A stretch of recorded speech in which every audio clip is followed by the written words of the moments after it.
Cette vue panoramique montre la ville de Fès, cité de la science, de la purification spirituelle et de la sainteté. Une des plus grandes manifestations de la civilisation musulmane au Maroc, par ses minarets, par ses mosquées, dont la plus célèbre est celle de la Qarawiyyin.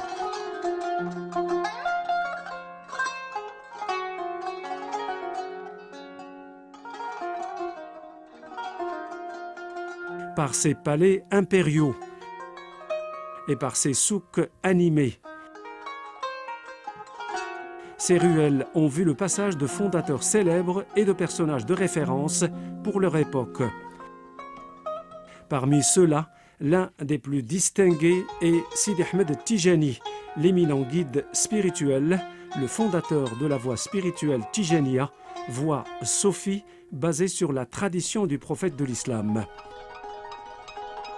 Sur l'autorité d'un témoignage du cheikh Sidi al-Arbi ben Saïh, et d'après ce que rapporte l'auteur algérien de Tuhfat al-Zahir, le quatrième ancêtre de Sidi Ahmed Tijani a émigré de la tribu Abda, aux environs de Safi, au Maroc, un lieu dénommé Ain Madi, dans le désert algérien. Là, cet ancêtre s'est marié dans une fraction dénommée Tijane, d'où le surnom At-Tijani, porté par cette noble famille. Sidi Ahmed est né là-bas en l'an 1150 de l'Hégire, correspondant à l'année 1738 de l'ère grégorienne. Le cheikh Ahmed Tijani aspirait à s'établir dans une cité qui faciliterait la mission à laquelle il était destiné. Siège d'une commanderie chérifienne savante, la ville de Fès, où se déployait tout un aéropage de connaisseurs éclairés de la tradition sainte, fut ce terreau fertile où s'épanouit une voie soufie sous un maître spirituel autorisé. Sidi Ahmed Tijani était déjà venu à plusieurs reprises à Fès, avant de s'y établir à partir du 6 Rabi' al-Thani en 1213 de l'Hégire, correspondant à 1798 de l'ère grégorienne. À l'époque, Fès était la capitale du royaume du Maroc, sous le règne du sultan Moulay Slimane, fils du sultan Sidi Mohammed ben Abdallah.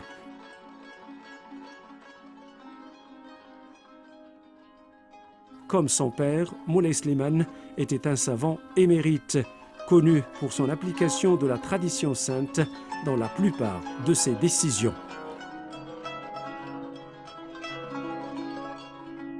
Peu après son arrivée, la réputation du cheikh s'est répandue à Fès et les gens ont rapporté combien sa grande science avait ébloui les oulémas de son temps.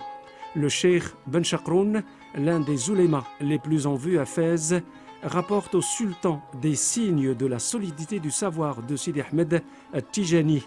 Le cheikh gagnera définitivement l'adhésion du sultan par la pertinence de la réplique qu'il fit à une question d'interprétation coranique soulevée par le cheikh Tayyib Ben Kiran. Le sultan le couvrit d'éloges, lui fit bon accueil et facilita sa mission.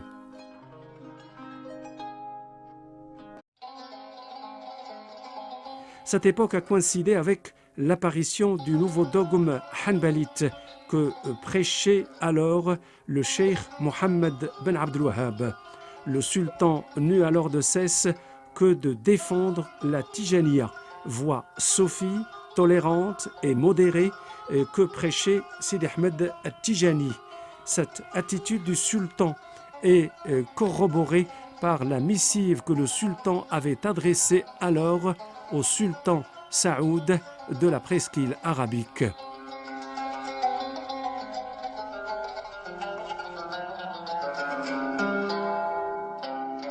Et pour manifester son bon accueil, son encouragement et son adhésion, Moulay Slimane a fait don d'une demeure à Fès au cheikh Sidi Ahmed Tijani qui était venu s'y établir.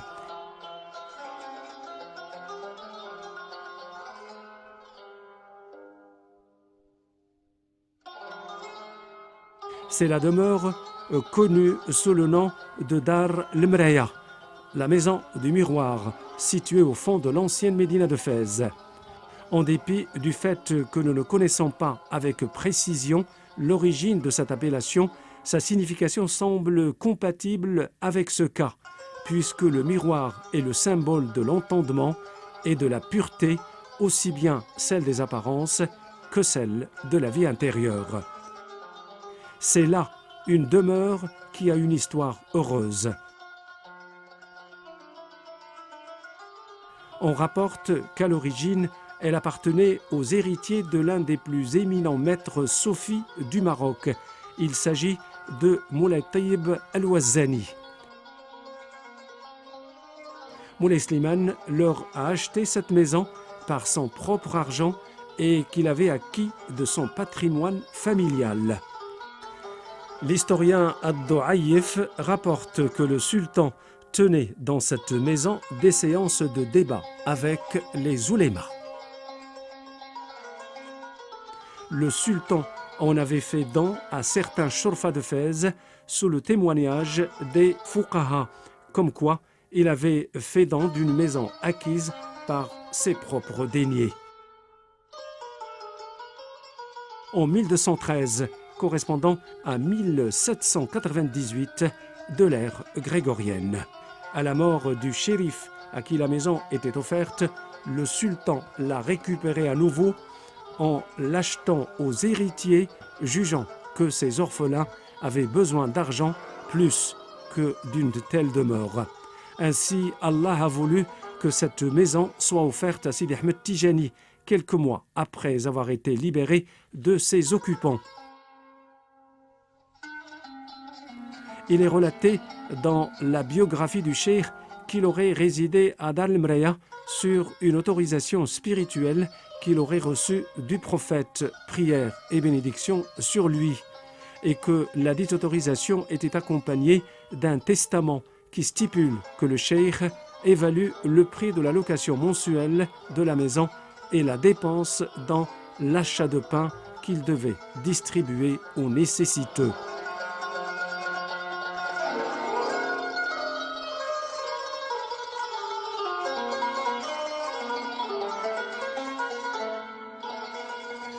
Dar el-Mraya, ou la maison du miroir, se situe dans une ruelle qui porte le nom de Zoqaq Rouah, la ruelle de la rentrée nocturne.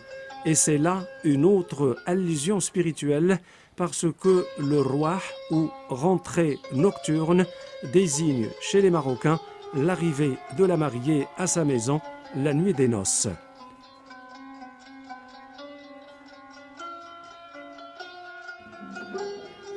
Des descriptions de cette maison nous ont été rapportées par certains auteurs du temps où le cheikh y résidait, en mentionnant que le vestibule d'entrée était à la fois large et long. Le grand bassin se trouvait au milieu.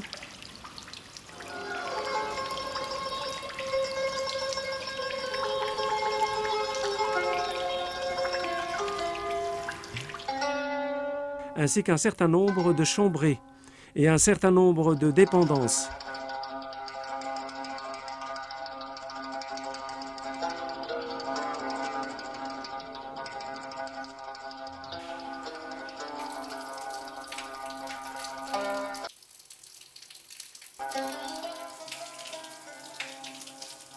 Il est rapporté que le logis privé du cheikh est celui qui se trouve à la gauche de l'entrée.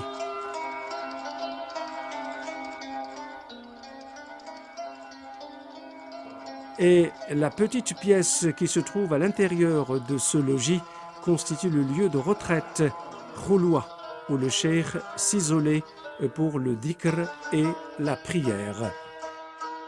Il s'est répandu parmi ses disciples que le cheikh se réunissait dans ce lieu de prière et de retraite en compagnie guidée de son aïeul, le prophète, prière et bénédiction sur lui.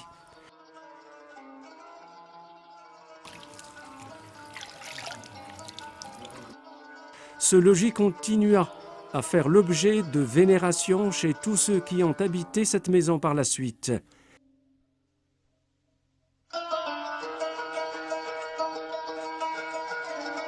Il s'est répandu chez les gens des contes mystérieux autour de cette maison.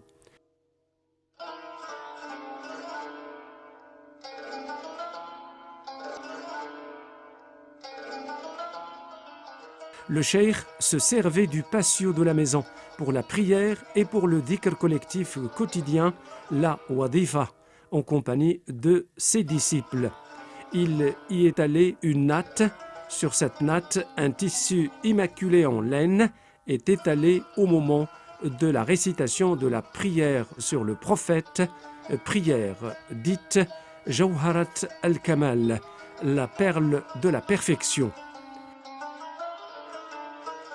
La maison du miroir a continué à jouer ses fonctions d'habitation, de lieu de méditation et de zaouïa, jusqu'à l'édification de la zaouïa bénie en 1215 de l'Hégire, correspondant à l'année 1800 de l'ère grégorienne.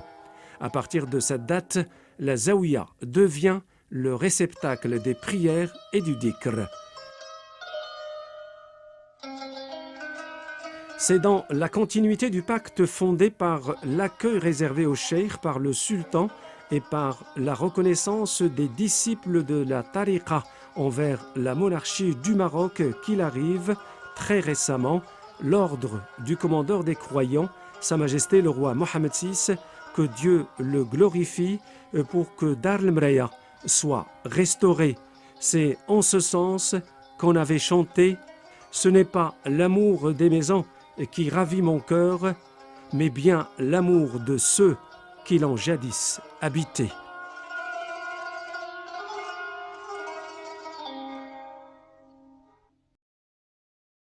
Les grandes lignes de cette restauration bien menée dans les règles de l'art sont mentionnées ci-après par l'architecte qui l'a guidé. Les principes de restauration de la Dar el-Mraya sont les suivantes. D'abord, la sauvegarde de l'organisation spatiale originale de la maison, à l'identique. Deuxièmement, la restauration de tous les éléments architectoniques de la maison et la restauration des décors de la maison. Puis, la rénovation du réseau d'assainissement et la rénovation du réseau électrique et le réseau d'eau potable. Donc, les structures verticales, à savoir les fondations et les murs en élévation, ils ont été restaurés avec la brique traditionnelle et le mortier traditionnel à base de chaux. Pour les planchers traditionnels, ils ont été restaurés par du bois de cèdre avec la sauvegarde d'une grande partie du bois existant. Pour les éléments décoratifs, pour le zillige, la majorité du zillige a été restaurée et préservée. Concernant les portes et les fenêtres, on a restauré ces éléments avec du bois de cèdre et on a sauvegardé l'ensemble de ces pièces d'art. Pour le plâtre sculpté, il a été restauré à l'identique avec tout simplement la rénovation de la peinture et les pièces la restauration des pièces qui étaient dégradées. Une intention particulière a été donnée à la fontaine centrale au niveau de sa restauration. Donc on a restauré le marbre de la fontaine avec le réseau d'adduction en eau potable et le réseau d'évacuation des eaux. Le zillige a été restauré partie par partie en sauvegardant le maximum de pièces historiques.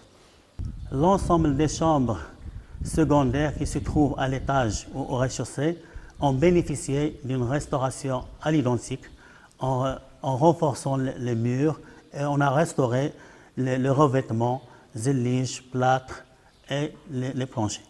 Pour l'éclairage Dar el-Mraya, nous avons opté à la doter par des lustres traditionnels qui s'intègrent avec cet espace.